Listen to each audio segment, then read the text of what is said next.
యెషయా గ్రంథము 53వ అధ్యాయము 6వ వచనం. మనమందరము గొర్రెల వలె త్రోవ తప్పిపోతుమే, మనలో ప్రతి వాడును తనకిష్టమైన త్రోవకు తొలగెను.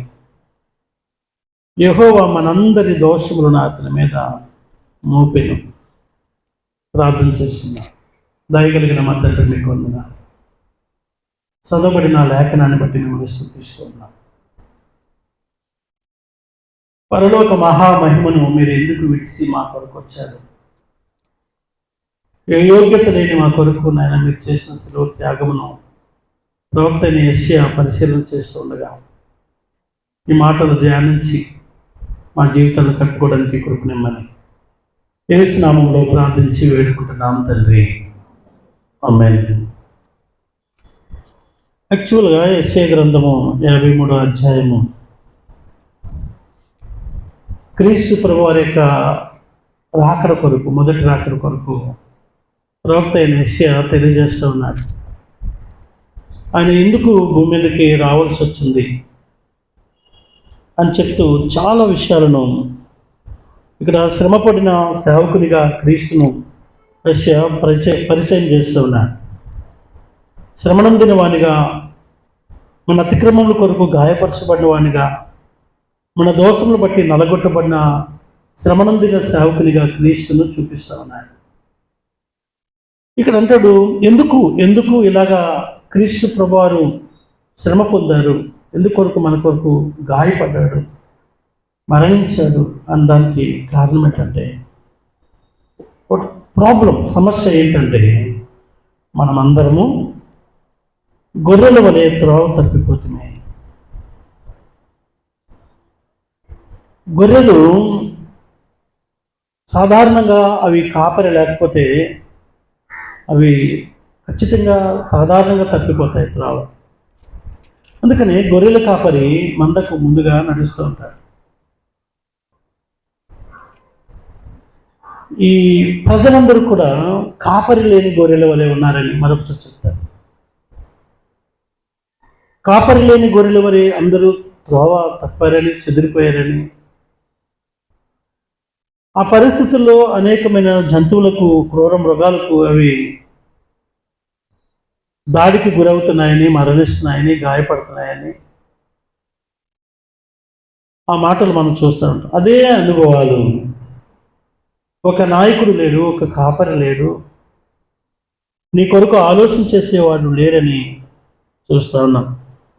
అందరం కూడా ఆ విధంగా త్రోవ తప్పిపోయాం.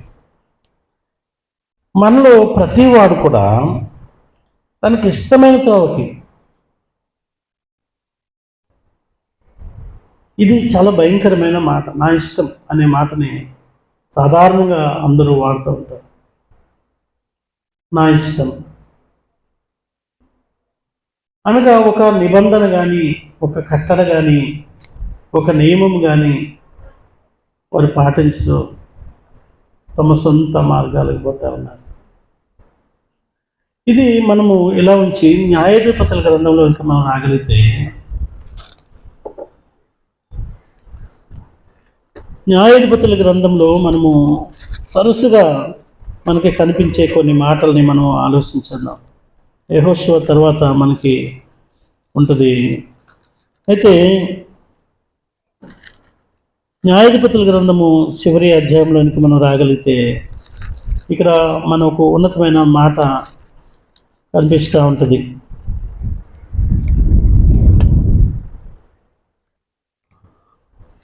ఏంటి ఈ మాట? చివరి వచనాన్ని ఎవరైనా చదవగలరా? ప్రతి వాడును తన ఇష్టానుసారముగా ప్రవర్తించుచూ వచ్చెను. న్యాయాధిపతులను దేవుడు వారికి ఇచ్చాడు. యెహోషువ తర్వాత ఒక న్యాయాధిపతి ఆయన కాలము ముగిసిన తర్వాత మరొక న్యాయాధిపతి వచ్చే పర్యాంతము ప్రజల యొక్క కండిషన్ ఎలా ఉందంటే, ప్రతి వాడును తన ఇష్టానుసారంగా ప్రవర్తించుతూ వచ్చింది. ప్రతి వాడు కూడా తన ఇష్టానుసారంగా ప్రవర్తిస్తూ వచ్చాడు. ఈ యెషయా గ్రంథం కూడా 53వ అధ్యాయము 6వ వచనంలో మనలో ప్రతి వాడును తనకి ఇష్టమైన త్రోవకు తొలగెను. ఒక కట్టడ లేదు, ఒక నియమము లేదు, ఒక తండ్రి, ఒక తల్లి, ఒక నాయకుడు, గురువు, దైవము, నిబంధన ఇవి ఏమీ లేవు. నిబంధనలు లేని జనులు, నియమాలు లేని జనులు. ఒకసారి ఊహించుకోండి, భారతదేశానికి కొన్ని చట్టాలు ఉన్నాయి, ప్రతి దేశానికి కొన్ని నియమాలు ఉంటాయి, ప్రతి ఉద్యోగానికి ఒక నియమం ఉంటుంది, ఈవెన్ స్కూల్కి కూడా ఒక నియమం ఉంటుంది, కాలేజీకి ఒక నియమం ఉంటుంది.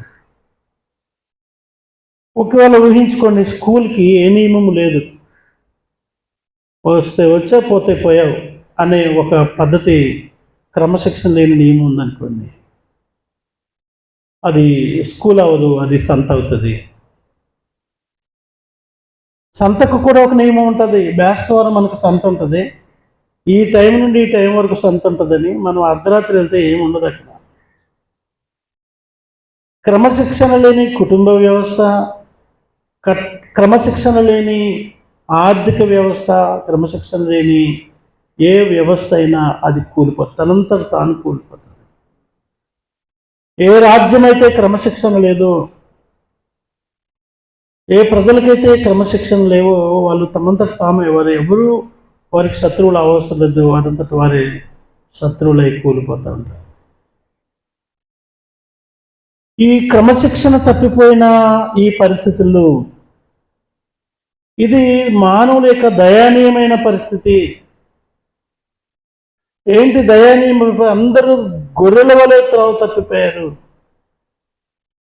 ఆ దినంలో న్యాయాధిపతులు, రాజులు, పెద్దలు, యాజకులు ఎంతమంది వారిని ఏల్చున్నప్పుడు నడిపిస్తున్నా కూడా ప్రజలు ఏ నియమానికి కూడా లోబడకుండా ఒక రకమైనటువంటి దయానీయమైన స్థితికి దిగజారిపోయారంట. క్రమశిక్షణ లేదు, ఏ కట్టుబాట్లు లేవు. ఈవెన్ భార్యాభర్తల మధ్యలో కొన్ని క్రమశిక్షణలు ఉంటాయి. భార్య అంతటా భార్య వండుకొని తినిపోయింది అనుకోండి, భర్త ఏమవ్వాలి? భర్త అంటే భర్త తను సంపాదించుకుంది దాచుకున్నాడు అనుకోండి, భార్య పిల్లలు ఏమైపోవాలి? పిల్లరా, ఇంకా దారుణమైన విషయం ఏంటంటే వారి వ్యక్తిగత విషయాలు, కుటుంబ విషయాలు, ఆర్థిక విషయాల్లో క్రమశిక్షణ కలిగి ఉన్నారు, కానీ దైవిక నియమాల విషయాల్లో క్రమశిక్షణ కోల్పోయారు. కారణం ఏంటంటే దేవుణ్ణి మర్చిపోయారు. ఇది ప్రాబ్లం. ప్రజలు దేవుణ్ణి మర్చిపోయారు, దేవుని యొక్క క్రమశిక్షణను మర్చిపోయారు, దేవుని యొక్క తీర్పుల విధానాన్ని మర్చిపోయారు, దేవుణ్ణి తమ ముందు ఉంచుకున్న వారు కాదు అని మరొకసారి చూస్తూ ఉంటాం. ఇది మతిమరుపుకు సంబంధించిన విషయం కాదు, ఇది మందానికి సంబంధించిన విషయం, మతిమరుపుకు సంబంధించిన విషయం కాదు. అది ఒక ఘోరమైనటువంటి అహంకారపూరితమైనదో, లేదంటే మేము ఏమైనా సాధించగలమనే ఆలోచన, ఒక ఘోరమైన మానసిక స్థితి అది. ప్రతివారు తమకు ఇష్టమైన సొంత మార్గాన్ని ఎన్నుకోవడం అన్నది వారి స్వార్థానికి సంబంధించిన విషయం.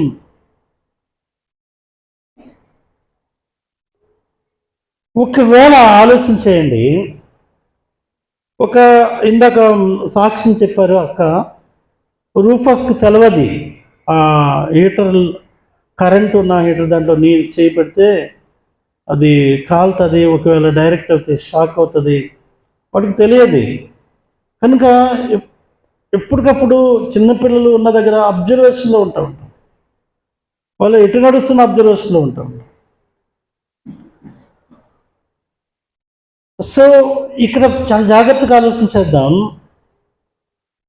ఎప్పుడైతే వాడు ప్రమాద పంచులోకి వచ్చాడన్నప్పుడు లేవడానికి తనకు లేకపోయినా, అవకాశం లేకపోయినా కూడా తను చేయగలిగిన పని ఏంటంటే గట్టిగా అరిసి ఇంట్లో ఉన్న మాకు కూడా వినిపించేంతగా బిగ్గరగా తను అరిసి వాటికి ఆయన ఆపగలిగిందనమాట. నీవు ప్రమాదంలో ఉన్నావు, ఆపదలోకి వెళ్ళిపోతున్నావు అని చెప్పే స్వరాన్ని కూడా ఈరోజు వినట్లేదు. ఇది బాధాకరమైన విషయం. పరిశుద్ధ లేఖనము నిరంతరం చెప్తూ ఉంది, మన స్థితిని చెప్తూ ఉంది. హలో, నువ్వు ఈ విషయంలో తప్పిపోతున్నావు, ఈ విషయంలో నువ్వు ప్రమాద పంచులోకి వెళ్ళిపోతా ఉన్నావు, ఇదిగో ఈ విషయంలో ధర్మశాస్త్రాన్ని విడిచిపోతున్నావు, దేవునికి దూరం అయిపోతున్నావు, దేవునికి లేదా పూర్తిగా వ్యతిరేకంగా జీవిస్తున్నావు అనే ఆ మాటను చెప్పడానికి కూడా, లేదంటే వినడానికి కూడా చెప్పే అంత దగ్గరలో, లేదంటే చెప్పే అంతటి వారి దగ్గర, వాక్యం దగ్గర వినే అంత దగ్గరలో కూడా లేకుండా ప్రజలు దూరం దూరం దూరం. ఒక మాట ఉంటుంది, ధర్మశాస్త్రమే వినకుండా తన చెవిని మూసుకునేవాడు శాపగ్రస్తుడు. మందిరానికి వస్తే ఏదోటి చెప్తారు రా బాబు, ఇంకంత అంత ఏం లేకపోతే మడిసింగ పడితే ఒక పూట 2 గంటలు గట్ల మడిసింగ ఉంటే వారం గత వారం వారం వారం వెళ్ళడం ఎందుకు, వీళ్ళతో చెప్పించుకోవడం ఎందుకు? ధర్మశాస్త్రం వినకుండా తన చెవిని మూసుకునేవాడు శాపగ్రస్తుడు అవుతాడు. ఆ శాపాన్ని నుండి నిన్ను విడిపించడానికి మెడిసిన్ దేవుని ధర్మశాస్త్రము. ఆ పాపము నుండి విడుదల పొందడానికి నువ్వు ఎంత దూరము దేవునికి వెళ్ళిపోయావో అనే డిస్టెన్స్ని చెప్పే కొలమానము దేవుని వాక్యం. ఎంత ఎడమగా వెళ్ళిపోయావు, దేవునికి ఆయన పరిశుద్ధతకు నీకు ఎంత గ్యాప్ వచ్చేసింది అనే చెప్పే ఆ యొక్క మెడిసిన్ దేవుని వాక్యం. బ్లడ్ టెస్ట్ చేసినప్పుడు నీలో ఆ సమస్య ఎంత ఉందని చెప్పడానికి బ్లడ్ టెస్ట్ కొలమానికగా ఉంటుంది.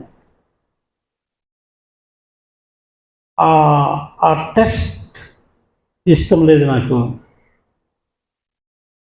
కనుక లోపల పెరుగుతున్న రోగము దాని యొక్క తీవ్రత నిన్ను హఠాత్తుగా మింగేస్తే. అదైనా జైపాల్ సార్ అని ఆయన ఉండేవాడు, మీకు అందరికి తెలిసి చాలామందికి. అక్కడ కూర్చున్నాము, నేను అరుగు మీద కూర్చున్నాను, నేను కుర్చీ మీద కూర్చున్నాను. చాలా పూట మాట్లాడుకుంటున్నాము. చాలాసేపు మాట్లాడుకున్న తర్వాత చూస్తే ఒక సీమల దండు అలా వచ్చేసి ఎర్ర సీమలు ఆయన కాలుకి పట్టేసుకున్నాయి. షుగర్ ఎక్కువైపోతే బాడీ స్వీట్ వచ్చేస్తుందంట. అది పంచదారని పట్టుకున్నట్టుగా, బెల్లం ముక్కను పట్టుకున్నట్టుగా పట్టేసుకున్నాయి. పట్టేసుకుంటే నేను హఠాత్తుగా సార్, ఆయన తెలియట్లేదు అసలు, స్పర్శ లేదు ఆయనకి, తినేస్తున్నాయి కోక్కుని. ఎర్రజం కరిస్తే ఎంత ఉంటుంది. సార్ నీకు షుగర్ ఉందేమో సార్, అందుకే అంటే నాకు షుగర్ ఏంటిరా అన్నాడు ఆయన. చెప్తే ఏం లేదు ఆయన, సార్ ఒకసారి టెస్ట్ చేయించుకోండి సార్ పోయి, మన షుగర్ ఉంటేనే సీమలు వస్తాయంట. సరే అని వేరే హఠాత్తుగా 400 పైసలకు షుగర్ వెళ్ళిపోయిందంట, 400 కంటే ఎక్కువ. ఒకసారి కింద పడ్డాడు, హాస్పిటల్ తీసుకెళ్తే 3 రోజులకి చనిపోయాడు. టెస్ట్కి దూరంగా ఉన్న వాళ్ళు, అది నాకు ఇష్టం లేదు, సూదేస్తారు అని భయపడి, ఒకవేళ నువ్వు ఆ టెస్ట్కి దూరం అయిపోతే నీ రోగం యొక్క తీవ్రత నీకు తెలియదు, అది నేను కూల్చినప్పుడే. దేవుని పిల్లలారా, నువ్వు దేవునికి ఎంత దూరం వెళ్ళిపోయావు, నువ్వు తప్పిపోయావన్న సంగతైనా నీకు తెలుస్తుందా? అది కూడా తెలియలేనంత దూరము నువ్వు వెళ్ళిపోయావు. ఘోరమైన అనుభవం. గొర్రెలకి స్వాభావికమైన లక్షణం ఏంటంటే సొంత దారిని ఎత్తుకోలేవు. ఇవి సులభంగా త్రోతపోయే స్వభావం వాటికి ఉంటుంది. మానవులు కూడా అదే అనుభవాలు. కొన్ని అనుకుంటారు కొందరు ఇదే కరెక్ట్, కనుక నువ్వు ఇది కరెక్ట్ అనుకోవడానికి, అది కరెక్టా కాదనుకోవడానికి ఒక మెజర్మెంట్ ఉంటుంది, ఒక కొలత ఉంటుంది.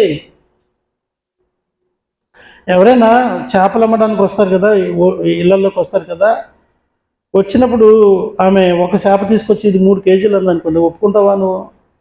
దానికి ఒక మెజర్మెంట్ ఉంటుంది. అది ఒకవేళ ఆమె తూకం వేసిన తర్వాత 3.5 కిలోలు ఇందాక తీసుకుంటే బాగుండేమో అనుకుంటాం, కానీ అలా తీసుకోలేము. 3 కేజీలు అంటే మనకు మనసు ఒప్పదు. ఉంటుందమ్మా 3 కిలోలు ఉంటుందన్నా కూడా మనం ఒప్పుకోం. అమ్మ మేము అరే కూర్చోండి, బాల్యము నుండి మేము చేపలే పడుతున్నామమ్మా, మేము ఈ చేప ఎంత బరువు ఉంటుందో నాకు తెలుసు అన్నాకన్నా మనం ఒప్పుకోలేము. దానికి కొలత ఉంటుంది. కనుక నీవు దేవుని పరిశుద్ధతకు, దేవుని వాక్యానికి ఎంత దూరం వెళ్ళిపోయావని చెప్పడానికి కొన్ని లెక్కలు ఉంటాయి, కొన్ని పరీక్షలు ఉంటాయి. కనుక నీకు కాపరి అవసరం. దేవుని వాక్యం చాలా అవసరం. అపోస్తల కార్యాలు 2 అధ్యాయము 42 వచనంలో ఒక కొలత ఉంది వాళ్ళకి. వీరు అపోస్తలుల బోధ యందును సహవాసమందును రొట్టె విరుచుట యందును ప్రార్థించుట యందును ఎడతెగక ఉండిరి అని. ఇది నువ్వు తప్పిపోకుండా ఉండడానికి దేవుడు నియమించిన నియమాలు. ఒక విశ్వాసి తన మార్గమును తప్పిపోయాడు లేదా తప్పిపోకుండా ఉన్నాడు అనడానికి ఈ కొలతల్లోనే కొలుసుకోవాలి. అపోస్తలుల బోధ వినాలి, సంఘముతో సహవాసం ఉండాలి, రొట్టె విరచాలి, ప్రార్థన చేయాలి కలిసి. అయి నాకు మస్తు ప్రార్థన వచ్చు, చేయండి, మంచిది. వ్యక్తిగత ప్రార్థనలు ప్రాముఖ్యమైనవి. ఈ కొలతల్ని మానొద్దు. ప్రతివాడు తనకు ఇష్టమైన త్రోవకు తొలగిపోయాడు. పాపం అనేది కేవలం ఒక సాధారణ పొరపాటు కాదు. అది ఎలాంటిదంటే ప్రతి మనిషి తన సొంత ఇష్టంగా తన ఉద్దేశాలను కాదనుకొని జీవించే అహంకారపూరిత. ఇది ఎంత దారుణమైన పాపము. అనుకోకుండా ఎప్పుడు జరిగిపోదు. నీవు వాంటెడ్గా చేసేదే పాపం. అది అనుకోకుండా ఏదైనా జరిగితే, ప్రభువా అనుకోకుండా నా అవగాహన లేకుండానే ఈ తప్పు చేశానన్నప్పుడు క్షమించడానికి ఆయన ఇష్టపడుతున్నాడు. ఇది ఉద్దేశపూర్వకంగా దేవుని నియమాలకు దూరంగా ఉండడం అన్నది పాపము. ఇది ఉద్దేశపూర్వకంగా చేసేది.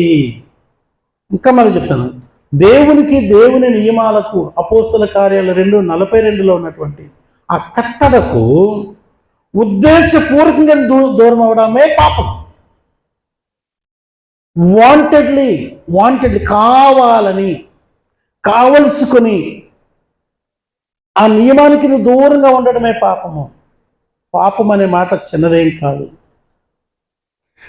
దేవుని ఉద్దేశాలను కాదనుకొని జీవించే అహంకారపూరితమైన తిరుగుబాటు అని ఒక దైవజనుడు అంటున్నాడు. ఏంటి? దేవుని ఉద్దేశాలను కాదనుకుని జీవించే అహంకారపూరిత తిరుగుబాటు ఇది. అపోస్తలుల బోధ యందును సహవాసమందును రొట్టె విరుచుట యందును ప్రార్థించుట యందును అనే నూతన నిబంధన సంఘము యొక్క నియమం. అది పూర్తిగా దేవుని చిత్తానుసారంగా నడవకుండా ఉండడం, సంఘ నియమాలను ఉటంకించడం, దైవిక లేఖనాలను ఉటంకించడం, ధర్మశాస్త్రాలను ఉటంకించడం, ఇష్టానుసారంగా ఉండడం, ఉద్దేశపూర్వకంగా దేవుణ్ణి కాదనుకుంటున్నావు. అదే నీ సొంత దారిలో తిరగడం అనే మార్గం. అది అడగండి, కొందరిని అడగండి, ఎవరినైనా మీరు కొందరు పరిశీలించి అడగండి. వాళ్ళ కారణం చాలా వరకు మంచిగా ఉంటుంది.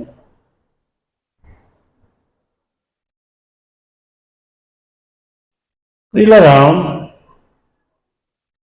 కొన్ని విషయాలను మనం ఆలోచించేద్దాం. ఈ శ్రేష్టమైన సమయంలో ఈ ఆలోచన మీకు దీవెనకరంగా ఉండునుగాక. మూడు రకాలైన మనుషుల గురించి ఈరోజు మీకు చెప్పి నేను ముగిస్తాను. మూడు రకాల మనుషులే ఉండరు, అంటే స్వభావాల గురించి మాట్లాడుతున్నాను. యెషయా గ్రంథం 53:6లో తమకిష్టమైనట్లు జీవించేవారు. వీళ్ళు ఎవరండి? వాళ్ళకి ఇష్టం వచ్చినట్లుగా జీవిస్తారు. వీళ్ళు there is no rules, no regulations. వాళ్ళు ఎవరిని ఫాలో అవ్వరు, ఎవరికి లోబడరు. వారి సొంత మార్గంలో వారు నడుస్తూ ఉంటారు. ఎవరికి భయపడరు. వాళ్ళకి ఏ కట్టుబాట్లు ఉండవు, ఏ క్రమశిక్షణ ఉండదు. వాళ్ళ సొంత ఇష్టం.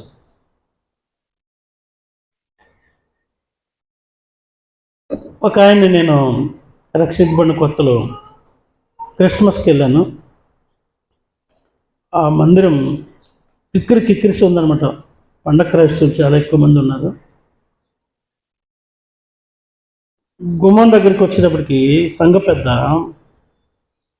ఎవరినో తిడుతూ ఉన్నాడు. బాగా స్మెల్ వచ్చిందనమాట నాకు, తాగిన వాసన. కొత్తవాడిని కదా, నేను కొత్తగా ప్రభు నమ్ముకున్నాను కదా, తట్టుకోలేక నువ్వు సంఘ పెద్దవై ఉండి తాగడం కరెక్టేనా అని అడిగాను. అడిగితే ఆయన అంటాడు, నీ పైసలు ఇచ్చావా నాకు?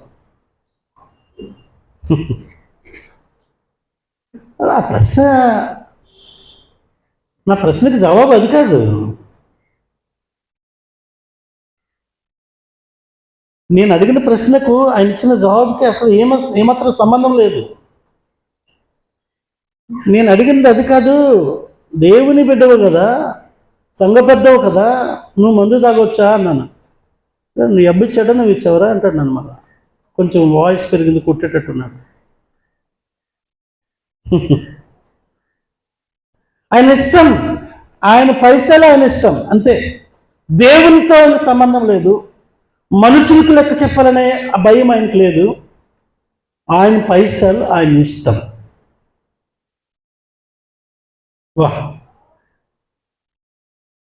ఇష్టమైన రీతిగా జీవించే వారి యొక్క స్వభావం ఎలా ఉంటుందంటే, నేను అడిగిన ప్రశ్న ఒకటి, వాళ్ళు ఇచ్చిన ఆన్సర్ ఒకటిలాగా ఉంటుంది. దేవునితో వారికి సంబంధం లేదు. చాలాసార్లు మాట చెప్తున్నాను. దేవుని వాక్యము వారు త్రోసివేస్తారు. దేవుని వాక్యం వారికి ఇష్టం ఉండదు. దేవుని మాటలు, దేవుని కట్టుబాటు, సంఘం యొక్క నియమాలు, ఆ నూతన నిబంధన సంఘములో అపోస్తుల కార్యములో చూసినటువంటి ఆ 4 అనుభవాలు కలిగినటువంటి సంఘ సిద్ధాంతం పద్ధతి వారికి ఇష్టం లేదు. ప్రార్థన ఇక్కడ కాకపోతే గుర్తుకుపోతాం, లేదంటే ఇంకొక చోటుకు పోతాం, ప్రవచనాలు చెప్పాలి వాళ్ళు. అరే అది లేదు వాక్యం నీకు, అది అది అది ఇష్టం, అది వాళ్ళకి అది ఇష్టం. వాక్యంలో లేకపోయినా పర్లేదు, వాళ్ళకి ఇష్టం, పోతారంతే. వాళ్ళు తిరుగుతూ ఉంటారు. ఈ సంఘం లేకపోతే మరో సంఘానికి పోతారు, గద్దించకూడదు. ఇక్కడికి పోతే ఎప్పుడు ఇదే చెప్తాను. ఒక ఆయనని రీసెంట్గా మేము పాస్టమ్మ నేను గృహ దర్శనకి వెళ్ళాం. భార్య ఒక సంఘానికి పోతుంది, భర్త కల్వరి టెంపుల్కి పోతున్నాడు. అంటే ఇక్కడ నుండి ఎందుకని అడిగాను. నాకు ఇక్కడ ఏ సంఘాలు నచ్చలేదు అన్నాను నేను. ఈసారి చెప్పినట్టు చెప్పరు ఎవరని, ఎలా చెప్పాలి?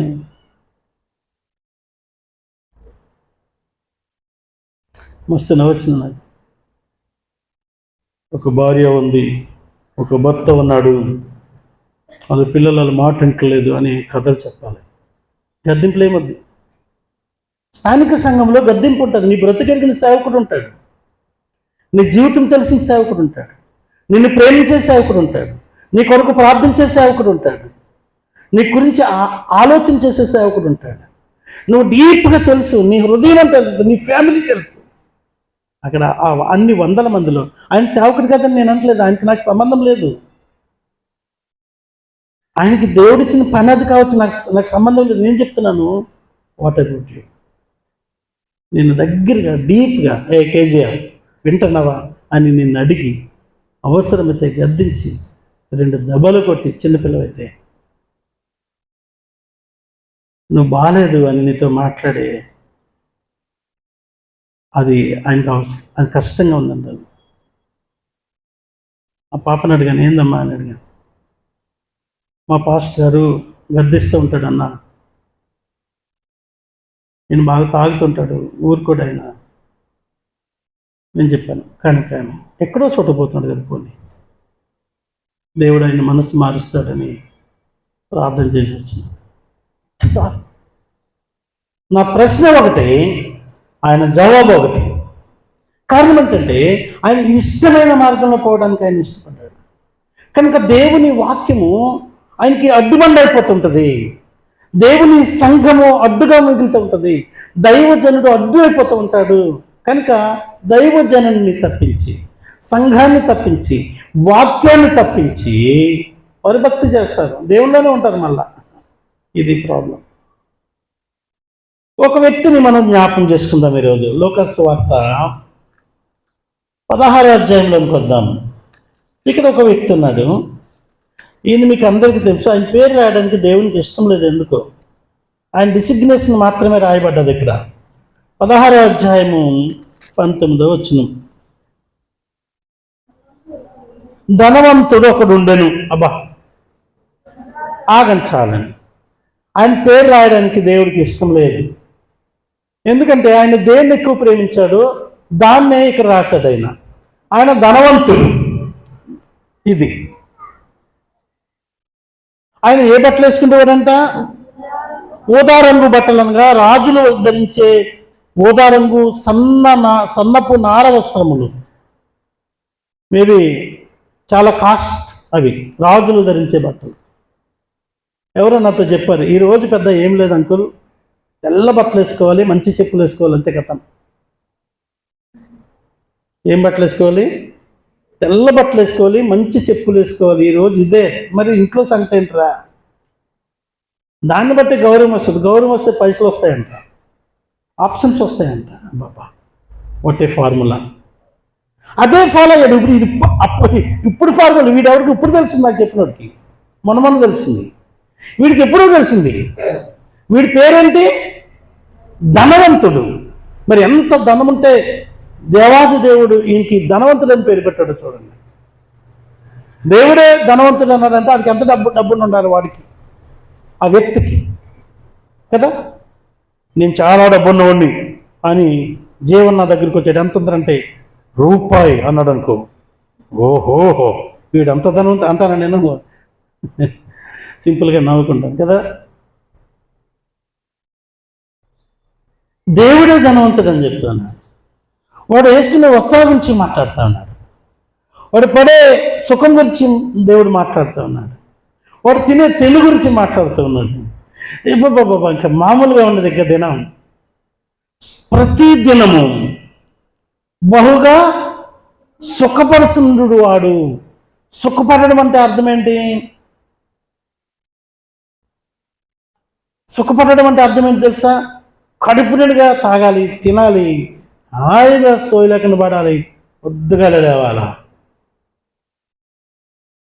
చిన్న బలహీనత వస్తే పెద్ద హాస్పిటల్కి వెళ్ళాలా, రిపేర్ చేసుకోవాలి, మళ్ళీ తినాలా, మళ్ళీ తాగాల, మంచి వస్త్రాలు వేసుకోవాలి, వాహనాలు తీసుకోవాలి. అలా కూర్చోమంటే కూర్చునేవారు, లేవమంటే లేసేవాళ్ళు. ఇది శారీరక సుఖము, మానసికమైన సంతోషం. ఈరోజు వినండి, యేసు ప్రభు పరిచయం చేసిన వ్యక్తి చాలా సంవత్సరాల క్రితం వ్యక్తి కొరకు చెప్తున్నాడు. నేను యేసు ప్రభు ఇంకొక వ్యక్తి కొరకు చెప్తున్నాడు. 20వ వచనంలో ఈయన పేరు రాస్తున్నాడు, లాజరు ఈయన పేరు. వేరియేషన్ చూడండి, మీరు గమనించండి. ఒక ధనవంతుడిని చూడండి ఇక్కడ, ఆ ధనవంతుడి యొక్క కండిషన్, పొజిషన్ చూడండి. వేసుకునే బట్టల్లో హై ప్రొఫైల్, తినే ఫుడ్, తాగేది, జీవన విధానం హై ప్రొఫైల్, గౌరవం హై ప్రొఫైల్ ఉంది. ఈ లాజరు బ్రతుకు చూస్తే దరిద్రుడు. ఏం లేదు ఏముంది, ఇంకా కురుపుడు. రోగం వచ్చినా బాగు చేయించుకోవడానికి సరిపోయినంత సామర్థ్యం లేదు. ఇది ఈరోజు చాలా మంది బోధకులు ఏం చెప్తున్నారంటే, నువ్వు ధనవంతుడు అవుతున్నావు, మా సంఘానికి రా అని పిలుస్తున్నారు. నువ్వు ధనవంతుడివే, నువ్వు ధనవంతుడివే, దేవుడు నిన్ను దీవిస్తాడు అంటే ఆమేన్ ఆమేన్ ఆమేన్ అని ప్రజలు చెప్పాలా? ఆమేన్ అంటే అర్థం ఏంటి? అవునుగాక, కలుగునుగాక అని అర్థం. దేవుడు నిశ్చయముగా నిన్ను దీవిస్తున్నాడు, అందరూ ఏమనాలి? ఆమేన్ ఆమేన్ అని పెద్ద పెద్ద కేకలు. నీ పిచ్చి కేకలకి నువ్వేం దీవించబడవు. చాలా స్పష్టంగా, చాలా సంవత్సరాలుగా నేను చెప్తూ ఉన్నాను. నువ్వు 1000 సార్లు ఆమేన్ ఆమేన్ అన్నా నీకు దీవెన రా. ఒక పరిస్థితిలో దేవుడు నిన్నుంచాడు, ఒక స్థితిలో నిన్నుంచాడు. ఏ స్థితిలో ఉన్నావో ఆ స్థితిలో దేవునికి ఇష్టడుగా ఉండడానికి నేర్చుకుందువుగాక. ఇప్పుడు చెప్పాలి ఆమేన్. నిన్న ఒక స్థితిలో ఉంచాను. నాకు పొట్టిగా ఉంటాను నేను, తేంగా. నాకు ఇష్టం లేని నా శరీరంలో చాలా ప్రత్యేక జుట్టు నాకు ఇష్టం తిరిగిపోతుంటుంది, గింగిర్లు చిన్నగా కటింగ్ చేయించుకుంటుంటాను. కొంచెం ఎక్కువైతే ఇళ్ళలో తిరిగిపోతాను. నాకు ఇష్టం ఉంది అట్లా. నాకు సిల్కీ హెయిర్ ఇష్టం, కానీ దేవుడి నేను ప్రేమిస్తూ ఉంటాను నా హెయిర్. దేవునికి వందనాలు.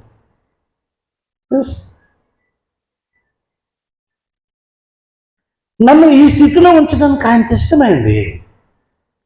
ఇలా ఉండడం ద్వారా నేను ఆయనను కలుసుకొని మహారాజ్యంలో, అనగా మహిమ కలిగిన ఆయన రాజ్యంలో ఉండడం కొరకే నా కొరకు ప్రాణం పెట్టాడు. ఇది మాని నేను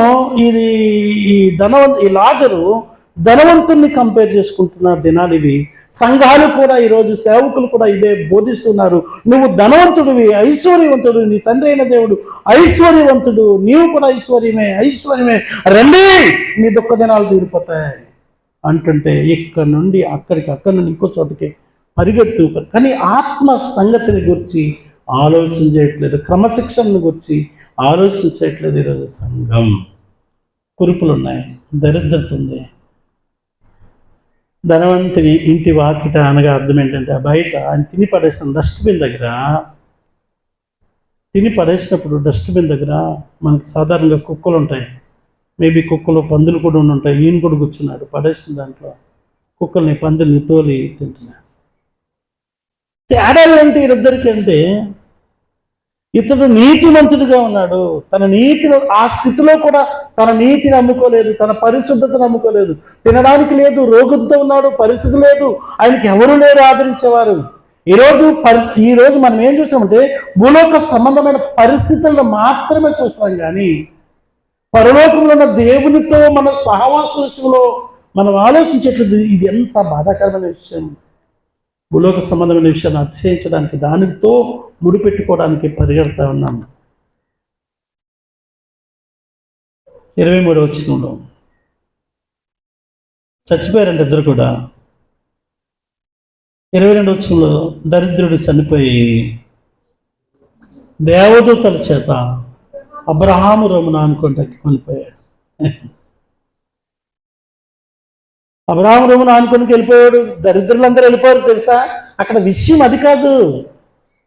అతను ఏ స్థితిలో ఉన్న తన నీతిని, పరిశుద్ధతను, దేవునితో సంబంధాన్ని పోగొట్టుకోలేదని అర్థం. దరిద్రులందరూ పరలోకం, ధనవంతులందరూ నరకం. తప్పేది, ఇది ఫార్ములా కాదు, ఇది సిద్ధాంతం కాదు. ఇది డబ్బును ప్రేమించిన వాడు దేవునికి ఎంత దూరం వెళ్ళిపోయాడో. డబ్బు కాదు, పరిస్థితి ఎలా ఉన్నా సరే నేను దేవునితో ఉండాలనుకున్నవాడు ఎక్కడున్నాడో చెప్పడానికి దేవుడు ఇష్టపడి క్రీస్తు ప్రభువారు చెప్పిన ఉపమానం ఇది. డబ్బునే నమ్ముకుని ఇతడున్నాడు, పరిస్థితులు ఎలాగున్నా సరే క్రీస్తుతో సమాధాన పడుతూ ఆయనను సంతోషపెడుతూ తన నీతిని కాపాడుకున్నాడు. ఇక్కడ 23వ వచనంలో ఈయన ఎక్కడికి పోయాడు? అప్పుడు అతడు పాతాళములో బాధపడుతున్నాడు. 28వ వచనం చదువుదాం. వారును ఈ వేదనకరమైన స్థలముకు రాకుండా వారికి సాక్ష్యం ఇచ్చుటకై నా తండ్రి ఇంటికి వారిని పంపవాలని నేను వేడుకొంచున్నానని. ఎవరు? 27వ వచనం తెలుస్తుంది. అంటాడు ఆయన బాధపడుతూ, తండ్రి అలాగైతే నాకు 5 సహోదరులు ఉన్నారు, ఇంకా నాకు 5 ఉన్నారయ్యా. ఈ లాజరుని పంపమంటాడు, అబ్రహాముని పంపమంటాడు, నాకన్నా ఛాన్స్ నేను ఏమైపోయాను? భూమి మీద ఉన్నది సీన్ వేరు, ఇక్కడున్న సీన్ వేరు. నేను మోసపోయాను, నేను అనుకున్నదంతా రివర్స్ అయిపోయింది. లేదు లేదు లేదు లేదు, నేను అనుకున్నాను సుఖపడమే, ధనమే, ఊదా రంగు వస్త్రములే, డబ్బే, ఇది అనుకున్నాను. కానీ ఇక్కడ సీన్ వేరే ఉంది. క్రీస్తుకు వేరుగా ఉండడం వల్ల ఆయనకి నాకు సంబంధం లేని నిత్యమైన వేతనకరమైన స్థలం ఉంది. అయ్యో ప్లీజ్ గివ్ మీ ఛాన్స్, ఒక్క ఛాన్స్. నాకు ఇంకా 5 సహోదరు అన్నలో తమ్ముళ్ళు మరి పోయి వాళ్ళకి చెప్తా, కుదరదు, ఆయనన్న పంపు, కుదరదు అంటూ ఆయన అంటాడు 28వ వచనంలో, వాళ్ళకి పంపమన్నప్పుడు 29వ వచనంలో, అందుకు అబ్రాహాము వారి వద్ద మోషేయు ప్రవక్తలు ఉన్నారు, వారి మాటలు వినవల్లని అతనితో చెప్పగా, అతడు తండ్రి అయిన అబ్రాహామా అంటే, తండ్రి అయిన అబ్రాహాం అన్నాడంటే ఎవరో, ఈయన కూడా యేసు ప్రభు తెలిసినోడే. ప్రభు తెలుసు, కానీ ధనం, ఏలోక సంబంధం అనేది కావాలి కనుక ఆ సుఖము కొరకు క్రీస్తు వాక్యానికి దూరం పోయి తుదకు పరలోకానికి దూరం అయిపోయి అక్కడ తండ్రి అని పిలిచాడు అబ్రాహాముని. అబ్రాహాము తండ్రి ఎలా అవుతాడు? మనకి విశ్వాసులందరికీ తండ్రి కదా ఆయన. అదే విశ్వాసులందరికీ తండ్రి కదా. అక్కడ తండ్రి అయిన అబ్రాహాము అంటే ప్రయోజనం ఉంది. తండ్రి అయిన అబ్రాహాము అలాగనవద్దు, మృతులను ఒకడు వారి వద్దకు వెళ్ళి వారు మారు మనసు పొందుతుందని చెప్పినప్పుడు ఏమి లేదు, మృతులను ఒక్కడు లేచినని వారు నమ్మరని చెప్పి, ఒకడు నిజంగానే లేచి వెళ్ళి చెప్పినా కూడా నమ్మరు. ఎందుకంటే వారు అమ్ముడైపోయారు లోకానికి, ధనానికి. వారి ఇష్టమైన మార్గం. ఎంతమంది చెప్పినా వారు వినరు.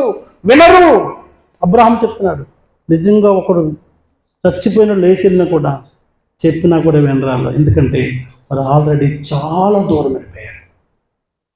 ఎన్ని మార్లు నీ యొద్దకు క్రీస్తు సువార్త వస్తుంది, ఎన్ని మార్లు క్రీస్తును నువ్వు ఆరాధించమని నీ యొద్దకు దేవుని వాక్యం వస్తూ ఉంది.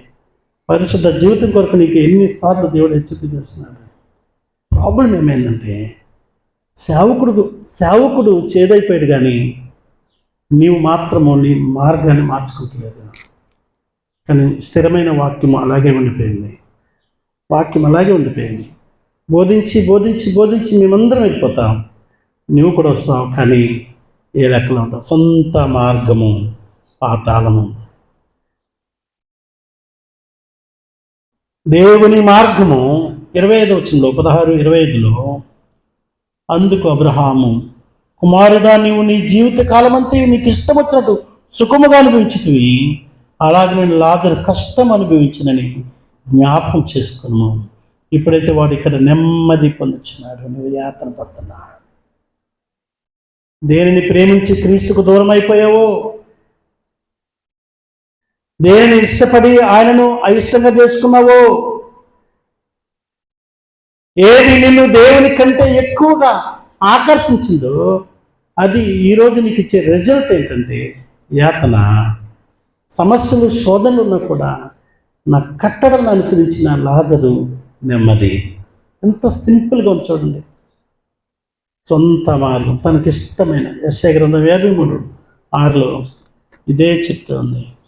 మనమందరం గొర్రెల వలె త్రోవ తప్పిపోతామే. మనలో ప్రతివాడు తనకిష్టమైన త్రోవకు వెలుగుపోయాడు. జాగ్రత్త. రెండవ రకమైన మనుషులు, మొదటేమో సొంత ఇష్టం, రెండో మనుషులు ఇంకా విచిత్రమైన వెండలో. వాళ్ళు అసలు వీళ్ళు ఇంకా విచిత్రమైన మనుషులు, చాలా విచిత్రమైన మనుషులు. వాళ్ళ సొంత ఇష్టము వాళ్ళకి తెలవది, దేవుని ఇష్టము గుర్తుపట్టరు. వీళ్ళు మనుషుల కొరకు బతుకుతారండి. వీళ్ళు ఎవరి కొరకు? పేతురు మొదటి పత్రిక 4వ అధ్యాయము అందరూ కూడా తీయగలిగితే, పేతురు మొదటి పత్రిక 4వ అధ్యాయము 3వ వచనం చదవండి. 4వ అధ్యాయం 3వ వచనంలో, మనము పోకిరి చేష్టలు, దురాశలు, మద్యపానము, నేను చదువుతున్నాను, మద్యపానము, అల్లరితో కూడిన ఆటపాటలు, త్రాగుబోతుల విందులు, చేయదగని విగ్రహ పూజలు మొదలైన వాటి యందు నడుచుకొనుచు అన్యుల ఇష్టము నెరవేర్చుచుండటకు వీళ్ళు పరిగెడు. అసలు వీళ్ళ ఇష్టం కాదు ఇది, అన్యుల ఇష్టం ఇది. అన్యుల ఇష్టాన్ని నెరవేర్చడానికి వీళ్ళు మొదలెడతారంట. వీళ్ళు వీళ్ళ కొరకు బతకరు, దేవుని కొరకు బతకరు. వీళ్ళు ఇతరులు, ఫ్రెండ్స్, కులం, మతం, జాతి, ఆ నాయకుడు, ఈ నాయకుడు, వాళ్ళు వీళ్ళు వీళ్ళందరినీ సంతోషపెట్టడం కొరకు దేవుణ్ణి సంతోషంలో ఉండి బయటకు వెళ్ళిపోతారు. గుర్తు పెట్టుకుంటారు. జై శ్రీరామ్. ఏ అంటగా గుడి చల్తా హే, సబ్కో చల్తా హే. అందరు పెట్టుకోవాలా, నువ్వు కూడా పెట్టుకోవాలి. అందరూ తినాలి నువ్వు, అందరు తాగాలి నువ్వు కదా. ఆయన లేకపోతే ఆ అన్న ఏమనుకుంటాడు, ఈ అన్న ఏమనుకుంటాడు, ఆ సార్ ఏమనుకుంటాడు, ఈ అయ్యగారు ఏమనుకుంటాడు, మా కులం ఏమంటుందో, యేసుప్రభు ఏమనుకుంటాడో ఆలోచన చేయలేను, సేవకుడు ఏమనుకుంటాడో ఆలోచన చేయలేను, దేవుని వాక్యమునకు విరోధంగా జీవిస్తున్న మన సంగతి ఆలోచన చేయలేను. అరే దేవుని గురించి కొంత కూడా ఆలోచన చేయలేను. ఇలా అందరినీ బాబోయ్, ఎమ్మెల్యే గారు, సర్పంచ్ గారు, ఎంపీటీసీ గారు, ఇంకా ఎవరుంటారు, మంత్రి గారు అని రాజకీయంలో ఉన్న వాళ్ళు సంతోషపెట్టడానికి, మా వాళ్ళు, మా పెద్దనాయన, మా బాబాయ్ అని ఈ కులంలో వాళ్ళందరూ ఉంటారు. రేపు అన్న రోజు మనకు అది వేస్తుంటే నాకు మంచిదని అసలు ప్రభువుని వారి జీవితంలో పూర్తిగా పక్కన తీసేసి, సంఘము, సేవకుడు, దేవుడు, ఆయన వాక్యము, ఆయన కట్టడ, అసలు ఇవి వాళ్ళకి ఎన్నడూ ఎన్నికలు రావు. ఎవరు వాళ్ళ బెనిఫిట్స్, భూలోక సంబంధమైన బెనిఫిట్స్ కొరకు ఏం చేస్తారంట, పోకిరీ చేష్టలు చేస్తారంట, వీళ్ళకి దురాశలు ఉంటాయంట, తాగుతారంట, ఆడతారంట, డాన్సులు వేస్తారంట, విందులు చేస్తారంట, వినోదాలు చేస్తారంట, విగ్రహ పూజలు కూడా చేసేస్తారంట. అన్యుల ఇష్టము. ఎందుకు ఇలా చేసావురా అని అడిగామనుకో, మా ఫ్రెండ్స్ లేకపోతే మా ఫ్యామిలీస్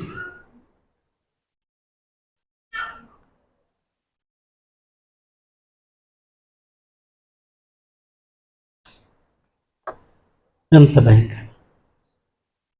ఎవరి కొరకు బతుకుతున్నావు, ఎందుకు బతుకుతున్నావు అనగా క్రీస్తు ఇచ్చే పరిపూర్ణత కానీ ఆశీర్వాదం దేవుడు ఇవ్వలేడు, మనుషులు ఇస్తారని మనుషులను నమ్మేవారు వీళ్ళు, భూమిని నమ్మేవారు, భూలోకమును నమ్మేవారు వీళ్ళు, భూలోక సంబంధమైన విషయాలతోనే ముడిపెట్టుకునే మనుషులు వీళ్ళు. ఎంత ఘోరం అండి ఇది. క్రీస్తు అనే ఆ యొక్క కల్వరి, ఆ త్యాగాన్ని, ఆయన ప్రేమను ఎన్నడూ చూడలేదు. మనుషుల కొరకు అన్నీ చేస్తారు ప్రియులారు, మనుషుల కొరకు అన్నీ చేస్తారండి.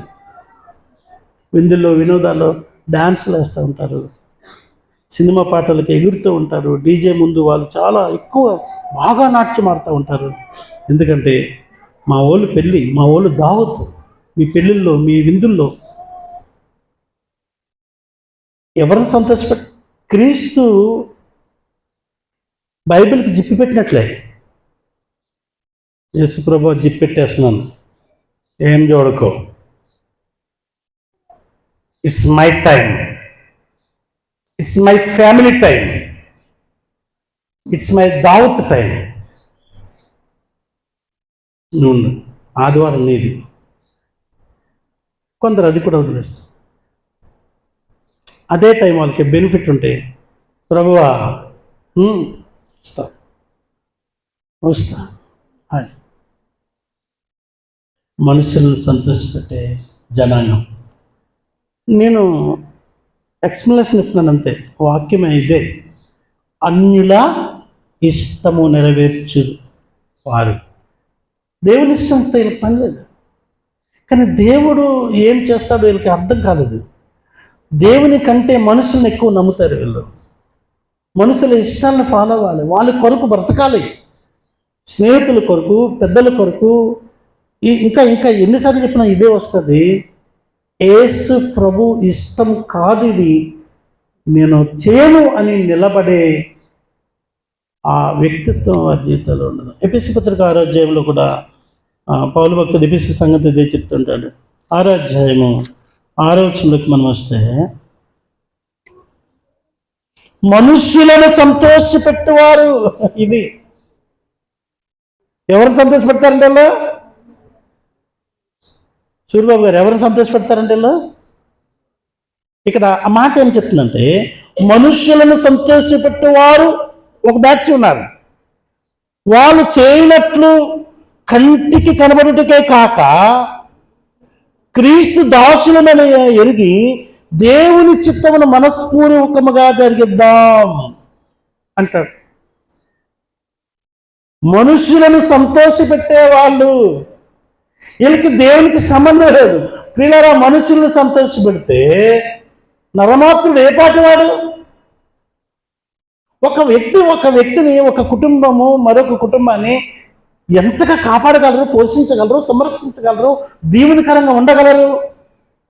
ఈవెన్ భూలోక సంబంధమైన ప్రభుత్వాలు కూడా ఒక 5 సంవత్సరాలు, 10 సంవత్సరాలు, 15 సంవత్సరాల తర్వాత వాళ్ళ అధికారం పోవచ్చు. ఒకవేళ ఎంత ఐశ్వర్యవంతుడైనా దేవుని కంటే గనుడు నీ జీవితంలో ఎలా అవ్వగలడు? ఎంత బలవంతుడైనా దేవుడు ఇచ్చే కాపుదల కంటే ఎక్కువ నిన్ను ఎలా కాపాడగలడు? మనం ధ్యానించిన కీర్తనలోనికి మళ్ళీ ఒకసారి వద్దాం. 91వ కీర్తనలో మోసే చెప్తున్న ఈ మాటను జ్ఞాపకం చేసుకుందాం. మనం ఆరాధనకి మనం దీన్ని ఆలోచన చేస్తాం. ఏమంటాడు మోసే? ఏమంటాడంటే, మహోన్నతిని చాటున నివసించేవాడే సర్వశక్తిని నీడను విశ్రమించేవాడు. ఈ మహోన్నతిని చాటున తీసేసి నువ్వు ఎవరిని పెట్టుకుంటావు? లీడింగ్లో ఉన్నటువంటి ఒక మంచి పొజిషన్లో ఉన్నటువంటి ఒక వ్యక్తిని పెట్టుకుంటావా? అతను సర్వశక్తిమంతుడు అవ్వగలడా? కాలేడు. ఆయనే నాకు ఆశ్రయము, నా కోట, నేను నమ్ముకొను నా దాస్ అని ఎవరి గురించి చెప్పగలవు? దేవుడి గురించి కాకుండా. ఎంతకాలం ఒక మనిషిని నమ్మగలవు? గ్లోరమ్మ చిన్న పిల్లనప్పుడు ఒళ్ళో పెట్టుకుని ఒక ఆయన పెద్ద ఆయన ఒళ్ళో పెట్టుకుని రానిపెట్టలో నా వైపు ఇలా చూసి, ఏమీ లేని ఈ స్థితిలో రేపొద్దున పెళ్ళి కొరకు నువ్వు బాధపడుతున్నావా బిడ్డ? నేనున్నా బిడ్డ, నీ బిడ్డ పిల్ల నేను చేస్తా అన్నాడు. నాకు చాలా సంతోషం అనిపిస్తుంది. అందరిని వదిలిపెట్టొచ్చా? ఒక తండ్రిగా నువ్వు ఈ మాట అన్నావు, చాలు ఆయన ఆ మాట. సార్ ఏ చాలదు కాదు బిడ్డ, నేను చచ్చిపోయాడు ఆయన. ఆ మాట అన్న 2-3 సంవత్సరాలు చనిపోయాడు ఆయన, లేడు. కానీ నేను ఎవరి మీద ఆధారపడ్డానో ఆయన నా పక్షముగా నా బిడ్డను గణపరిచాడు. ఏ ఉద్యోగమో నాకు ఆశ్రయం అనుకుని నేను దాన్ని వదులుకొని వచ్చానో, ఆశ్రయం కాదని వదులుకొని దేవుడు ఆశ్రయం అనుకుని వదిలొచ్చాను. దేవుడు నా జీవితంలో నన్ను ఎన్నడూ కొద్దు చేయలేదు. ఎవరి వైపు చేయి చాచేటట్లుగా, ఎవరిని మోసం చేసేటట్లుగా నన్ను ఆయన విడిచిపెట్టేలేదు. మోసే చెప్తున్నాడు, అరణ్యంలో ఇన్ని లక్షల మంది ప్రజలను ఆయన ఎలా నడిపించాడు? ఆయన తన రెక్కలతో నిన్ను కప్పాడు. అంతకుముందు వేట కాని ఊరిలో నుండి ఆయన నిన్ను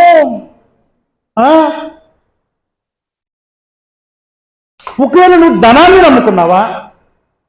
ఆ ధనానికి నీకు రావడానికి అవకాశం ఉన్న వ్యక్తిని నమ్ముకున్నావా? ఓకే అనుకోండి, ఒక భయంకరమైనటువంటి ఉరి నీ జీవితంలో పడ్డది, తెగులు నీ జీవితంలో వచ్చింది. ఎంత డబ్బుతో ఆ రోగాన్ని నువ్వు విడిపించుకోగలను? ఈరోజు హాస్పిటల్స్కి పోండి, కార్పొరేట్ హాస్పిటల్కి పోండి, ఎంత భయంకరం. లక్షల రూపాయలు డిపాజిట్ చేస్తున్నారు ముందే. క్రీస్తు లేకుండా సజీవుడిగా ఉండగలవా?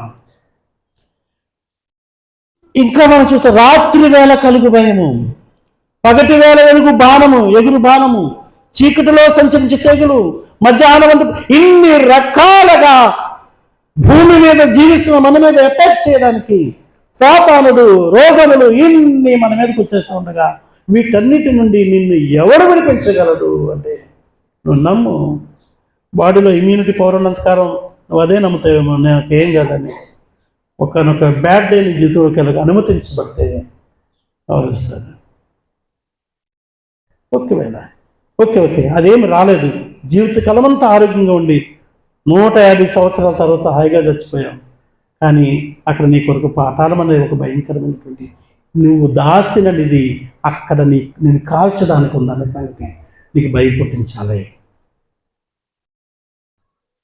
మొదటి వ్యక్తులేమో తమకు ఇష్టం వచ్చినట్టుగా జీవించే బ్యాచ్, రెండో బ్యాచ్ ఏమో మనుషుల కొరకు అన్యుల ఆచారాలని చూడండి స్టార్ట్ అవుతాయి. మీలో చాలామంది చూడడానికి వెళ్తుంటారు.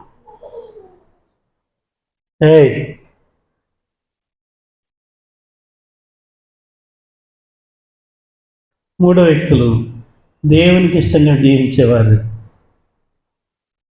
తమ సొంత ఇష్టం, అన్యుల ఇష్టం, దేవుని ఇష్టం. 2 కొరింథీ పత్రిక 5వ అధ్యాయము 9వ వచనం. 2 కొరింథీ పత్రిక 5వ అధ్యాయము 9వ వచనం. కావున దేహమందునను దేహమును విడిచినను ఆయనకి ఇష్టలమై ఉండవలనని మిగిలి అపేక్షించున్నాం. పౌలు చెప్తున్నాడు దేహంతో ఉన్న దేహాన్ని విడిచిన ఆయనకి ఇష్టలుగా ఉండాలని మేము కోరుకుంటున్నాం. మొదటి వచనం చూడండి. భూమి మీద మన గుడారమైన ఈ నివాసము శిథిలమైపోయినను చేతి పని కాక దేవుని చేత కట్టబడినది నిత్యమైనది అయిన నివాసం పరలోకమందు మనకున్నదని ఎరుగుదాం. పరలోకమందు నిత్య నివాసం ఉంది, అది చేతి పని కాకుండా కట్టబడింది. ఆ నిత్య నివాసం కొరకు మేము ఎదురు చూస్తా ఉన్నాం. అందుకొరకు ఆ నివాసంలో ఉండాలంటే ఈ దేహంతో ఉండినను దేహం విడిచినను, శ్రమలైనను శోధనలైనను, ఇరుకులైనను ఇబ్బందులైనను మేము ఆయనను సంతోషపెడుతూ ఆయనకి ఇష్టమైనది చేస్తూ. హల్లెలూయా.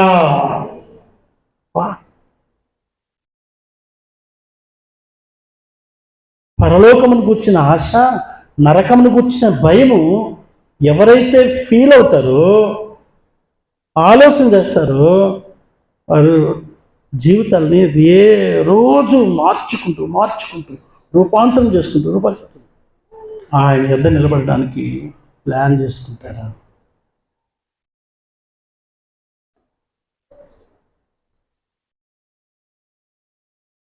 దేవుని సంతోషపెట్టే ఆ గుంపులో ఎవరున్నారు?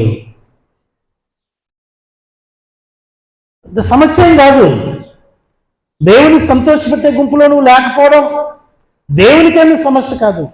ఆయన కుమారుడిని క్రీస్తు చేసిన శిలువ యాగాన్ని తృణీకరించడం బట్టి ఆయన దుఃఖపడతారు. కానీ వేదన పడేది నువ్వే, పనిష్మెంట్ నీదే, నీ కుటుంబానిదే. కలవరిలో కార్చిన క్రీస్తు యొక్క రక్తం యొక్క విలువను నిరర్థకం చేయడం ద్వారా వచ్చే శిక్ష ఎంత ఘోరమైందో ఆలోచన చేసుకోండి. దేహంతో ఉన్నను దేహం విడిచినానికి ఇష్టలుగా ఉండాలని మేము అనుకుంటున్నాం. అందుకొరకే మమ్మల్ని మేము అప్పగించుకుంటామని చెప్తుండగా యేసు క్రీస్తు ప్రభువు చెప్పిన ఒక మాటను జ్ఞాపకం చేసుకుందాం. మత్తయి సువార్త 8వ అధ్యాయంలోకి మనం రాగలిగితే 8వ అధ్యాయంలో ఆయన కొండ మీద నుండి దిగి వచ్చినప్పుడు బహుజన సమూహంలో ఆయన్ని వెంబడిస్తూ ఉన్నాయంట. చాలామంది వెంబడిస్తూ ఉన్నారంట. కొండ మీద ప్రసంగం చేసి ఆయన కిందకు వస్తుంది. ఇదిగో కుష్ఠరోగి వచ్చి ఆయనకు మొక్కి, ప్రభువా నీకు ఇష్టమైతే నన్ను శుద్ధినిగా చేయగలవు అనెను. ఇది మనం నేర్చుకోవాల్సింది. నువ్వు నిజమైన విశ్వాసం అయితే, దేవుని సంతోషపెట్టే వ్యక్తివైతే, ప్రభువా నీకు ఇష్టమైతే నన్ను శుద్ధినిగా చేయగలవు. నీకు ఇష్టమైతే శుద్ధినిగా చేయి, లేకపోతే ఈ కుష్ఠరోగంతోనే చచ్చిపోతా, అంతేగాని నేను ఎక్కడికి పోను. ఈ మాంత్రికుడి దగ్గరికి పోను, తాంత్రికుడి దగ్గరికి పోను, నిన్ను విడిసి నేను ఎక్కడికి పోను ప్రభువా అని పిలిచిన వ్యక్తి అతడికి రోగం ఉంది, హలో సంగమా వినండి, నీవు కూడా ప్రభువులుగా, నీకు కూడా బలహీనతలు రావచ్చు, నీకు కూడా అదే నమ్ముకుంటే సారీ, సాతానునితో జత కట్టకు, పరలోకం ఉంది నీకు.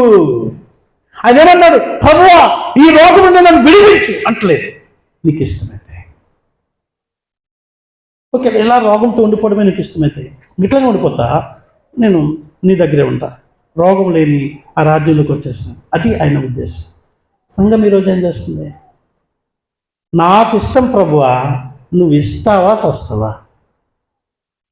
నాకు ఇష్టం కాబట్టి నువ్వు ఇవ్వవు కాబట్టి నిన్నన్నా విడిచిపెట్టి దాన్ని సంపాదించడానికి వెళ్తామని తమ ఇష్టాన్ని నెరవేర్చుకునే వాళ్ళు, అన్యుల ఇష్టాన్ని నన్ను నెరవేర్చుకునే వాళ్ళు పరిగెడుతూ ఉండగా, ఇక్కడ దేవుని ఇష్టాన్ని నెరవేర్చే వాళ్ళు ఏం ప్రార్థన చేయాలంటే, ఎలా జీవించాలంటే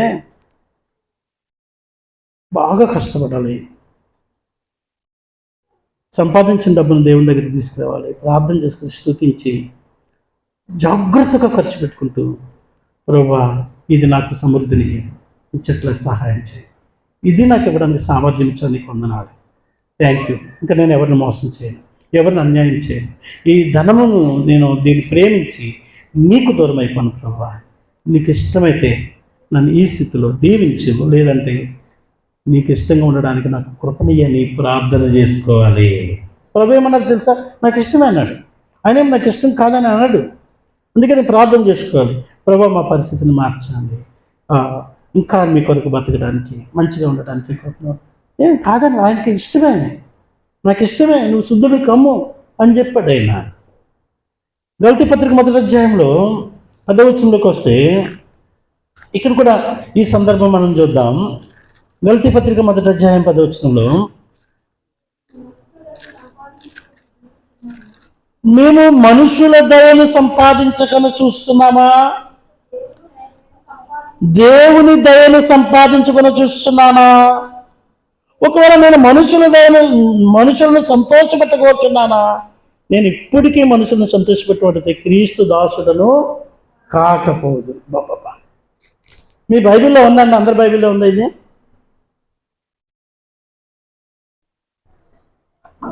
నేను అడుగుతున్నాను అంతే. తీయండి గలతీ పత్రిక 1వ అధ్యాయం 10వ వచనంలో, మీ అందరి బైబిల్లో ఎలాగే ఉందా? లేదంటే దేవుడు ఏమన్నా కొత్త రెవల్యూషన్ మీకు ఇచ్చాడా? అలా కాదని ఏమన్నా వేరే రాశాడా? ఉండదండి, అట్లా ఉండదు. నేను చదువుతున్నాను. ఇప్పుడు నేను మనుషుల దయను సంపాదించుకొని చూస్తున్నానా, దేవుని దయను సంపాదించుకొని చూస్తున్నానా? నేను మనుషులను సంతోషపెట్టకూర్చున్నానా? నేను ఇప్పటికీ మనుషులను పెట్టువాడనైతే క్రీస్తు దాసుడిని కాకపోదును. నాకు క్రీస్తుకు సంబంధం లేదు, రిలేషన్ కట్ అయిపోతా ఉంది. మనుషుల దయ, దేవుని దయ, ఎవరి దయ నీకు కావాలి? ఎవరిని సంతోషపెట్టాలి నీవు?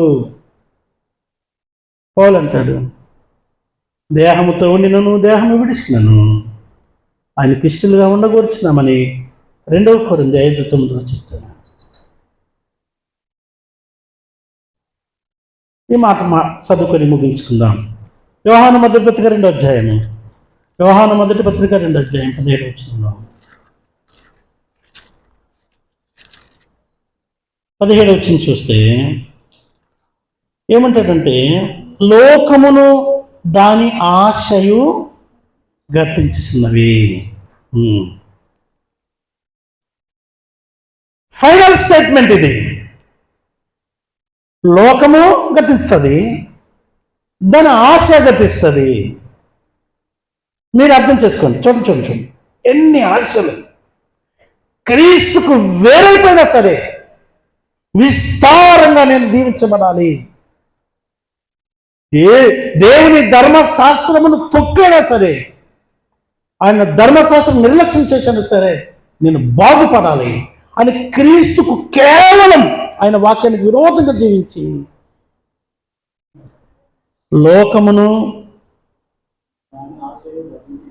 లోకము నీవు దానిలో పడిన ఆశలు అన్నీ గతించిపోతాయి. ఇంత స్పష్టంగా చెప్పినా కూడా ఎందుకు క్రీస్తుకు వేరుగా ఉంటున్నారు అంటే, అయిపోయావు నువ్వు ఎప్పటికీ. చాలా డేంజర్ జోన్కి వెళ్ళిపోయావు నువ్వు. ప్రియులారా, అన్యులను చూడండి, వాళ్ళు చాలా హ్యాపీగా ఉన్నారు ప్రియుల. వారికి నరకము పరలోకం అనే చింత లేదు వాళ్ళకి. నీవు కూడా అలాగే వెళ్ళిపోయా. ఆ భయంకరమైన ఉగ్రత దినాన్న, ఆ గోధుమలు గురుగులు ఏర్పాటు చేయబడి దినము, మేకలు గొర్రెలు ఏర్పాటు చేయబడి దినము, అనగా దేవుని మహా తీర్పు దినాన్న,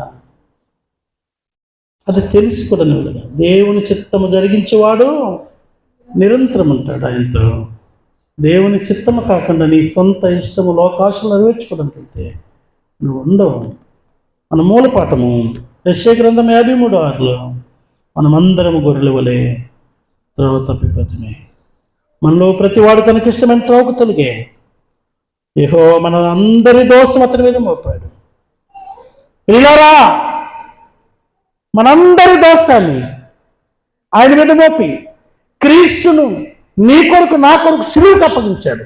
ఆయన కార్చిన రక్తం చేత నిన్ను నన్ను పరిశుద్ధపరిచి పవిత్రులుగా మార్చి ఆయనతో నిత్య రాజ్యంలో ఉండడానికి సిలువ యాగం చేశాడు. ఆ కార్చిన రక్తం ఇంకా నీ కొరకు ఎదురు చూస్తూ ఉంది. ఇప్పటికైనా క్రీస్తును ప్రేమించడం నేర్చుకో. ఆయన నీ కొరకు ఎదురు చూస్తున్నాడు, అందుకే ఆలోచన చేస్తూ ఉన్నాడు.